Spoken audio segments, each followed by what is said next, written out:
વિદ્યાર્થી મિત્રો, આજે આપણે સ્વાધ્યાયનો 13મો દાખલો જોઈએ. એક સમઘન છે, એની દરેક બાજુની લંબાઈ L આપી છે 7.201 મીટર. 7.201 મીટર. યોગ્ય સાર્થક અંક સુધી ઘનનું કુલ પૃષ્ઠ ક્ષેત્રફળ અને કદ શોધો. હવે પૃષ્ઠ ક્ષેત્રફળ શોધવાનું છે. સમઘનને કુલ 6 બાજુ આવે, દરેક બાજુનું ક્ષેત્રફળ સરખું આવે, એટલે એનું કુલ પૃષ્ઠ ક્ષેત્રફળ લખીએ આપણે. A બરાબર 6L સ્ક્વેર, એટલે કે 6L સ્ક્વેર 7.201 એની લંબાઈ છે નો વર્ગ. એટલે સાદુરૂપ આપીએ તો 311.29254 મીટર સ્ક્વેર. હવે આ ગુણાકાર માટે આ દાખલો પૂછ્યો નથી, એક સાર્થક અંક માટે. તો કોઈકની વિચાર આવે અહીંયા સાર્થક અંક એક જ છે, પણ આ તો ગણિતની સંખ્યા છે. લંબાઈ એ ભૌતિક રાશિ છે, એટલે એમાં કેટલા સાર્થક અંકો છે? તો કે 1, 2, 3, 4. તો અંતિમ પરિણામમાં પણ 4 જ સાર્થક અંક દર્શાવવા. એનો અર્થ કે મારે આ 9ને દૂર કરવું છે.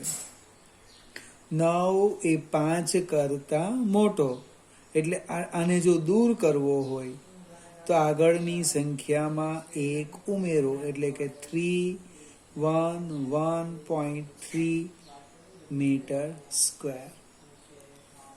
સ્પેશિયલ આ સમજૂતી માટે જ આ દાખલો પૂછ્યો છે. એ જ પ્રમાણે કદની વાત લખીએ. સમઘનનું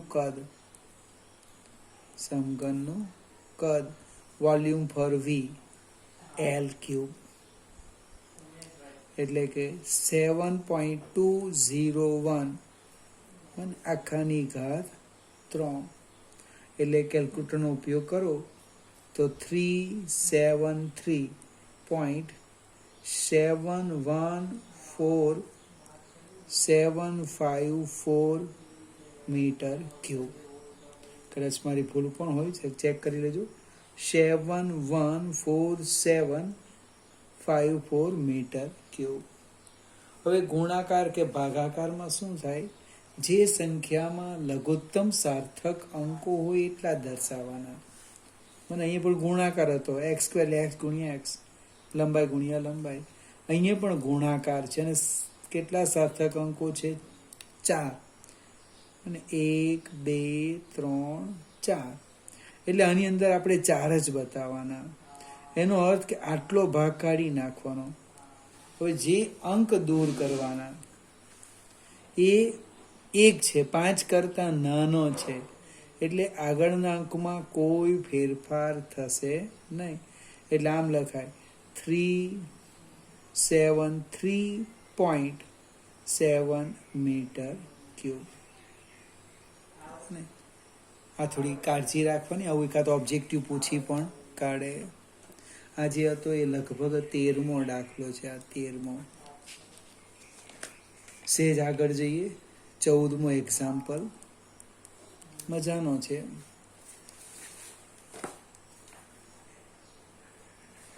5.74 ગ્રામના એક પદાર્થને 1.2 સેન્ટીમીટર ક્યુબ જેટલો અવકાશ રોકે છે. સાર્થક અંકોને ધ્યાનમાં રાખી તેની ઘનતા શોધો. હવે ફરીથી રકમ વાંચું ને લખતા જઈએ કે 5.74 ગ્રામ એટલે દળ આપ્યો છે 5.74 ગ્રામ.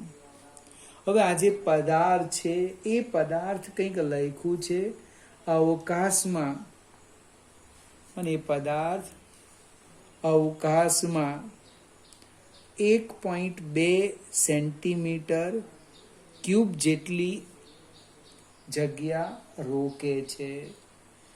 જગ્યા રોકે એટલે એ કોણ રોકે? તો કે એનું વોલ્યુમ, કદ, એટલે V આપેલું છે.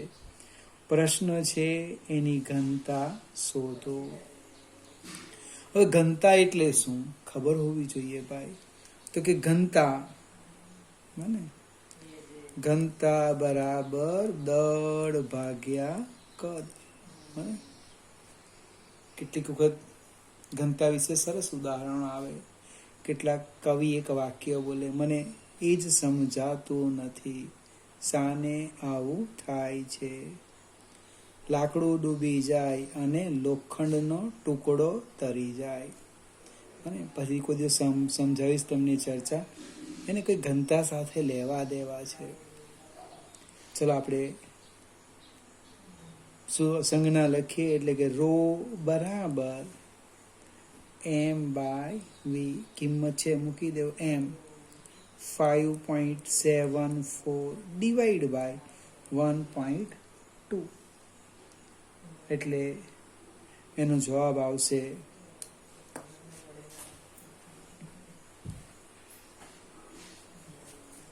5.74 ભાગ્યા 1.2 એટલે 4.7833 આમ આવે છે. હવે ગુણાકાર કે ભાગાકારમાં જે સંખ્યામાં લઘુત્તમ સાર્થક અંકો હોય તેટલા જ અંકો અંતિમ પરિણામમાં દર્શાવવા. તો અહીંયા ઉપર અંશમાં 3 સાર્થક અંક છે દળમાં, 5, 7, 4. જ્યારે કદમાં 2 જ છે, 1, 2, એટલે એને 2 જ સાર્થક અંક બતાવવાના, 1 ને 2. એનો અર્થ કે આ 8 મારે દૂર કરવાનો છે. એ 8 એ 5 કરતા મોટો છે. એનો અર્થ એને જો દૂર કરવો હોય તો આગળના અંકમાં 1 ઉમેરવાનું. એટલે 7માં 1 ઉમેર્યું એટલે કેટલા થાય? 8. અને એકમ લખવાનો ગ્રામ પર સેન્ટીમીટર ક્યુબ. ફરીથી આપણે આગળ જઈએ. 14 પછી 15મો એક્ઝામ્પલ લગભગ ગણાવેલો છે, છતાં પાછો પ્રયત્ન કરીએ. એક સમીકરણ આપેલું છે, એ સાચું છે કે ખોટું નક્કી કરવાનું. મારા વાલા વિદ્યાર્થી મિત્રો, મેં તમને હોમવર્ક આપું પણ તમે બતાવે નહીં. ગઈકાલે જે કૃણાલે સરસ ગણતરી કરીને બતાવી હતી. આશા રાખું દરેક વિદ્યાર્થી પ્રયત્ન કરે. હવે સમીકરણ આવું છે, 1/2 mv² બરાબર mgh. હવે આ સાચું છે કે ખોટું એ નક્કી કરવાનું. તો એ નક્કી કેવી રીતે કરે? તો બંને બાજુના પારિમાણિક સૂત્ર જોવાના. અહીંયા m એ દળ છે, v એ વેગ છે, h ઊંચાઈ છે, g ગુરુત્વ પ્રવેગ. તો પહેલા ડાબી બાજુનું પારિમાણિક સૂત્ર જોઈએ આપણે, 1/2 mv². અહીંયા લખી દઈએ આપણે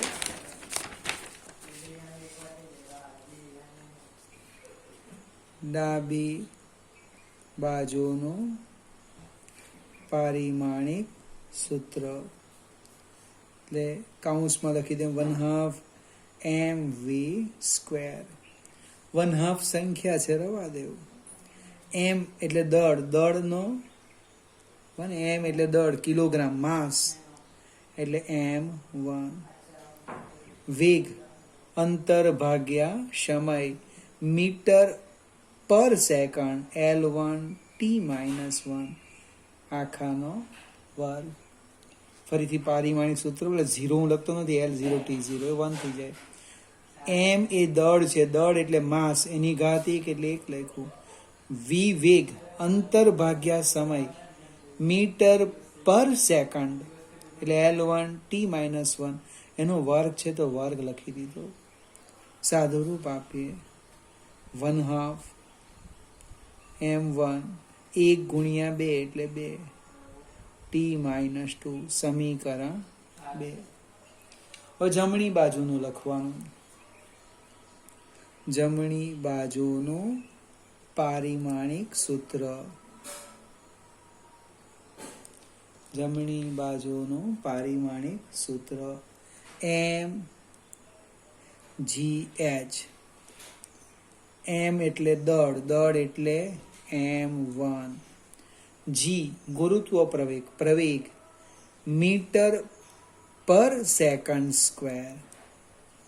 આ દળનું લખ્યું, પ્રવેગનું લખ્યું.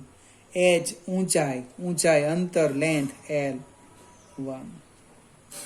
હવે આધાર સરખા, ગુણાકાર ઘાતાંકનો સરવાળો એટલે એમ તો એક જ એટલે 1 L1 + 1 T-2 એટલે થવાનું M1 L2 T-2 સમીકરણ 3. એટલે મારા કેટલાક મિત્રો જોશે સમીકરણ 2 છે 1/2 M1 L2 T-2 ને આ છે M1 L2 T-2 બરાબર નથી એમ કે કેમ તો કે ત્યાં 1/2 છે, અહીંયા 1/2 નથી.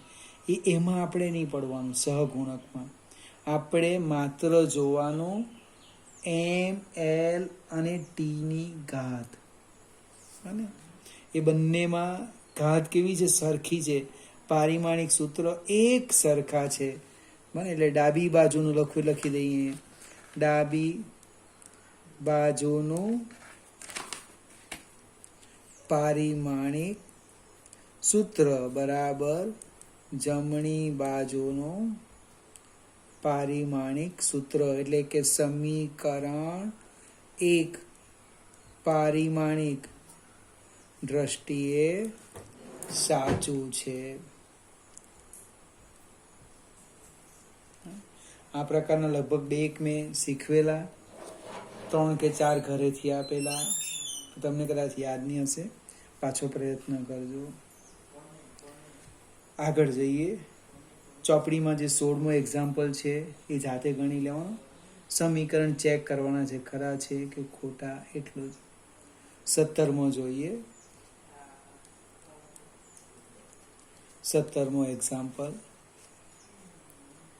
એક સાદું લોલકની વાત કરેલી છે. એનો આવર્તકાળ,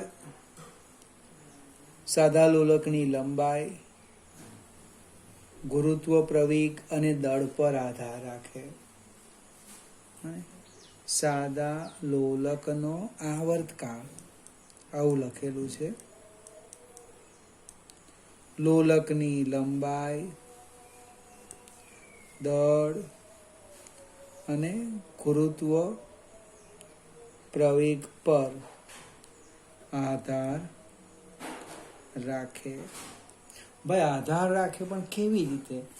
સમપ્રમાણમાં કે વ્યસ્ત પ્રમાણમાં? વર્ગના સમપ્રમાણમાં કે વર્ગમૂળના સમપ્રમાણમાં?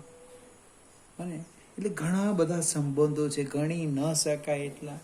એ આપણે પારિમાણિક સૂત્રનો ઉપયોગ કરીને મેળવવાના છે.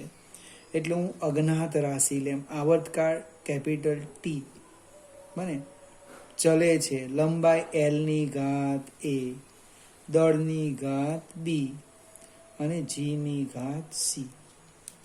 આપણે A B C શોધો એટલે આપણને સંબંધ મળી જાય કે સમપ્રમાણમાં, વર્ગમૂળના, ઘનમૂળના જે હશે તે. હવે આજે ચલે છે એટલે ગણિતવાળા શું કરે? ચલે છે નહીં ગમે તો બરાબર લખે. જો બરાબર લખવું હોય તો એક અચળાંક મૂકવાનો, તો કે X મૂકી દે મેં.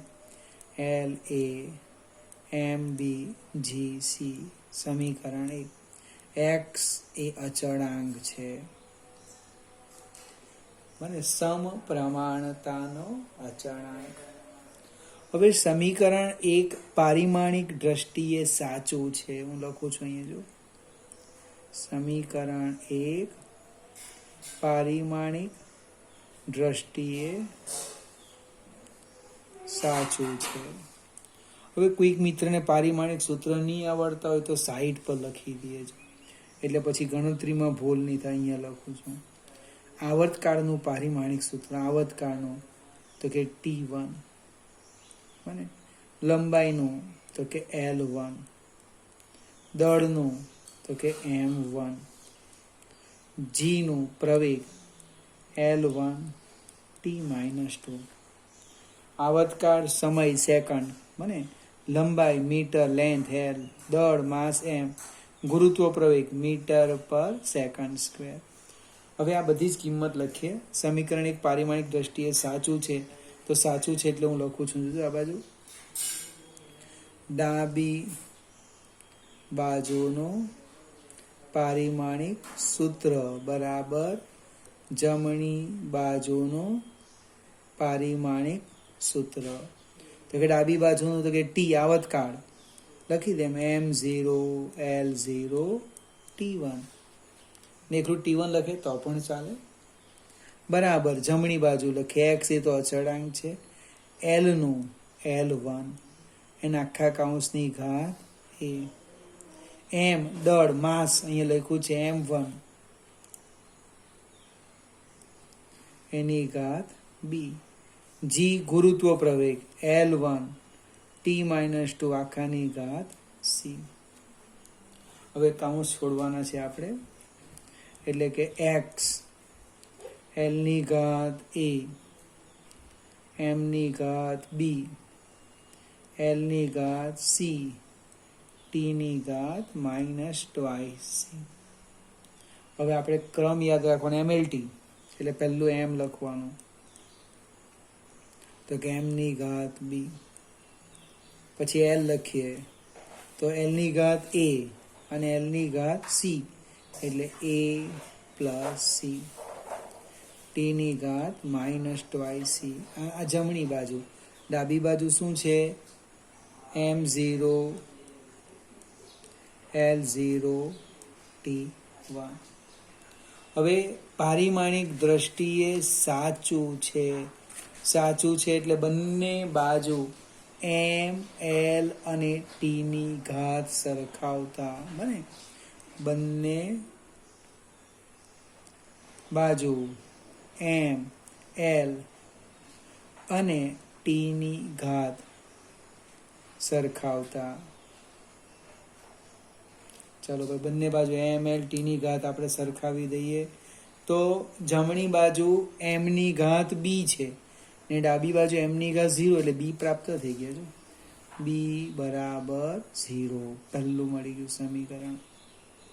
પછી L ની જગ્યાએ T લઈએ. કેમ? T આપણને દરેકે તરત ખ્યાલ આવશે. T ની ઘાત -2c છે અને આ બાજુ T ની ઘાત 1 છે એટલે કે -2c = 1. એનો અર્થ શું થાય? c બરાબર -1/2. પાછા મારા કોઈક મિત્રને પ્રશ્ન પૂછે, બે સામે કેમ લઈ ગયા? ઉપર વત્તા કરવું હતું, ગુણાકાર કરવું હતું, ઓછા કરવું હતું? તમારો પહેલો વિડીયો જોજો, ખ્યાલ આવશે. આ જ સમજવાનું છે. 2 અને c વચ્ચે ગુણાકારનો સંબંધ, એટલે બે સામે જાય એટલે શું થાય? ભાગાકાર. બંને બાજુ માઇનસ વડે ગુણ્યા એટલે એ માઇનસ થી અને માઇનસ માઇનસ પ્લસ થઈ ગયા. સી પણ આવી ગયા. આગળ જઈએ.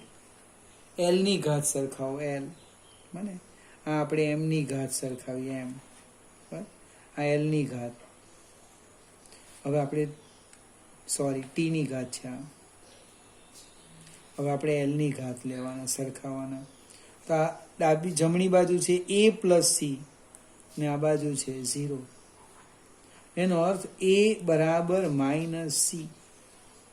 c ની કિંમત મૂકો -1/2 એટલે a બરાબર -1/2 એટલે a બરાબર 1/2. જો 3 કિંમત આવી ગઈ a, b અને c. આ કિંમત ક્યાં મૂકી દઈએ? સમીકરણ 1માં. એટલે આપણું જે સમીકરણ 1 છે તે જોઈએ. સમીકરણ 1માં કિંમત મૂકવાના. સમીકરણ 1 આ રીતનું છે: ટી બરાબર એક્સ એલની ઘાત એ એમની ઘાત બી અને જીની ઘાત સી. હવે આપણે જે શોધેલી છે એ કિંમત ફરીથી લખી દે લાઈનમાં. જો એ બરાબર કેટલા છે?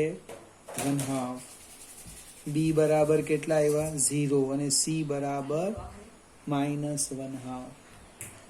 એટલે કે ટી બરાબર x L rays to 1/2 M rays two 0 અને જી રેઝ ટુ -1/2. કોઈ પણની ઘાત 0 એટલે 1 થાય. 1 એટલે કે ટી બરાબર એક્સ એલ રેઝ ટુ 1/2. આ -1/2 છેદમાં લેવ એટલે +1/2.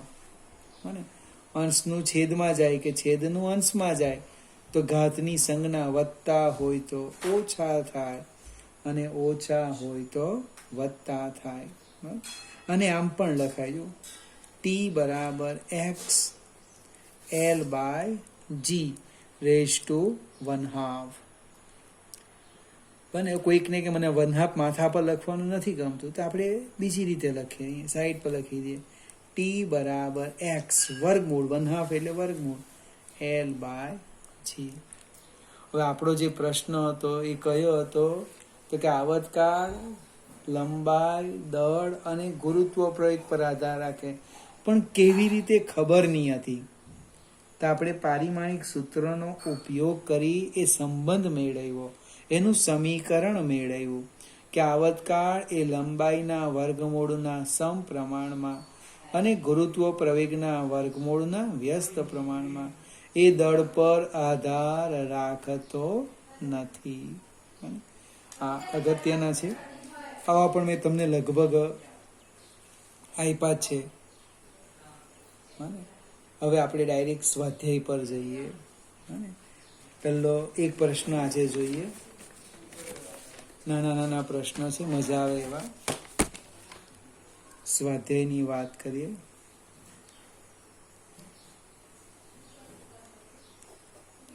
સ્વાધ્યાયમાં પહેલો જ પ્રશ્ન છે: 1 સેન્ટીમીટર બાજુવાળા એક ઘનનું કદ ખાલી જગ્યા.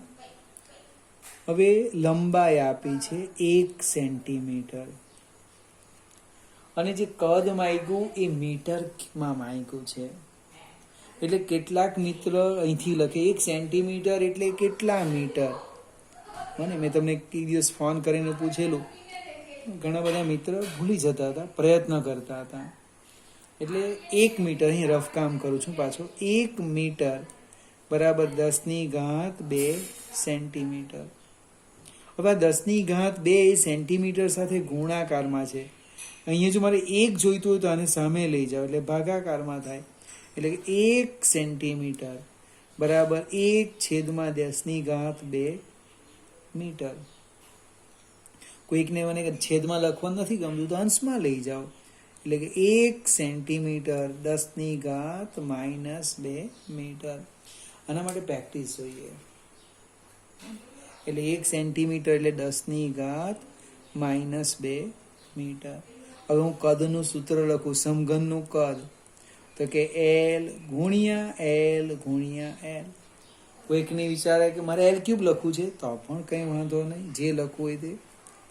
10⁻2 ગુણ્યા 10⁻2 ગુણ્યા 10⁻2. આધાર સરખા, ગુણાકાર, ઘાતાંકનો સરવાળો એટલે કેટલા થવાના? 10⁻6 મીટર ક્યુબ. -2 એટલે કેટલા થવાના? -6 થવાના. હવે બીજો બી પ્રશ્ન સેમ છે. પહેલા પ્રશ્નનો આ એ, બીજો છે બી. બીમાં લખ્યું છે 2 સેન્ટીમીટર ત્રિજ્યા અને 10 સેન્ટીમીટર ઊંચાઈ ધરાવતા નક્કર નળાકારનું પૃષ્ઠ ક્ષેત્રફળ મિલીમીટર સ્ક્વેર. સરસ પ્રશ્ન પૂછ્યો છે. આર લઈ લઈએ. આર 2 સેન્ટીમીટર અને એની ઊંચાઈ છે એચ 10 સેન્ટીમીટર. જવાબ મારે મિલીમીટરમાં જોઈતો છે. મિલીમીટરમાં જોઈએ તો મારે સેન્ટીમીટરને મિલીમીટરમાં ફેરવવાનું. આપણી માપપટ્ટી 1 સેન્ટીમીટર બરાબર 10 મિલીમીટર, એટલે અહીંયા થવાનું 20 mm, અહીંયા થવાનું 100 mm. હવે નળાકાર કેવો છે? નક્કર નળાકાર છે. બને એટલે એના ક્ષેત્રફળનું સૂત્ર બને. કેટલાક પ્રવેશ લેવા આવે ત્યારે કહેતા હતા કે ભાઈ મારે તો બાયોલોજી લેવાનો, ફિઝિક્સ નહીં આવે એમ કે ગણિત નહીં આવે, સોરી, પણ ગણિત વગર ચાલે નહીં મિત્રો. ક્ષેત્રફળનું સૂત્ર તમે યાદ કરો, તમને પણ ખબર નહીં હશે. નળાકારની વક્ર સપાટીના ક્ષેત્રફળનું સૂત્ર 2πr/h અને એના બંને છેડાનું +2πr². આશા અથવા અપેક્ષા રાખું આમાં કિંમત મૂકો એટલે જવાબ આવી જશે. પ્રયત્ન કરજો તમે. આર અને એચ, પણ કઈ કિંમત મૂકવાની? મિલીમીટર. મિલીમીટર એટલે મિલીમીટર સ્ક્વેર આવશે. સી પણ ખૂબ મજાનો છે.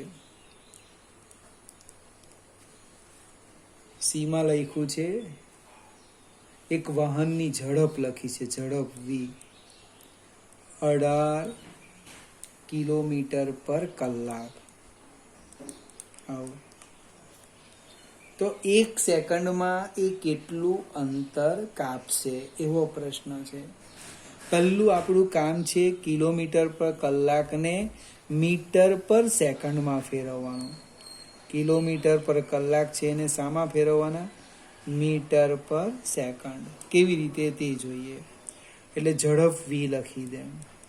18 છે ગુણ્યા કિલોમીટર. અને 1 કિલોમીટર બરાબર કેટલા મીટર? 10³ મીટર. 1 કલાકની સેકન્ડ કેટલી? અને 1 કલાકની સેકન્ડ કેટલી થાય? 3600. પાછો પ્રશ્ન ઉદ્ભવે કે તમે કેવી રીતે લખ્યું? તો કે 1 કલાક બરાબર 60 મિનિટ. બને 1 મિનિટ બરાબર 60 સેકન્ડ. તમે કિંમત મૂકો એટલે આવી જશે 3600. આપણે સાદું રૂપ આપીએ, આ 2 મીંડા કાઢી નાખીએ એટલે કેટલા થવાના? 180 અંશમાં અને છેદમાં 36. એટલે સાદું રૂપ આપતા 180 ભાગ્યા 36 એટલે 5 આવવાનો જવાબ. વી બરાબર 5 મીટર પર સેકન્ડ. આનો અર્થ શું થાય? એટલે 1 સેકન્ડમાં એ 5 મીટર અંતર કાપે. અને 1 સેકન્ડમાં કેટલું? 5 મીટર અંતર કાપે. ડી એ સાપેક્ષ ઘનતા છે, એ એક રવા દઈએ આપણે. હવે 2.2 છે એ તમારે પ્રયત્ન કરીને મને કાલે જવાબ મોકલી આપવાનો. પછી બાકીના હું ધીમે ધીમે તમને સમજાવીશ.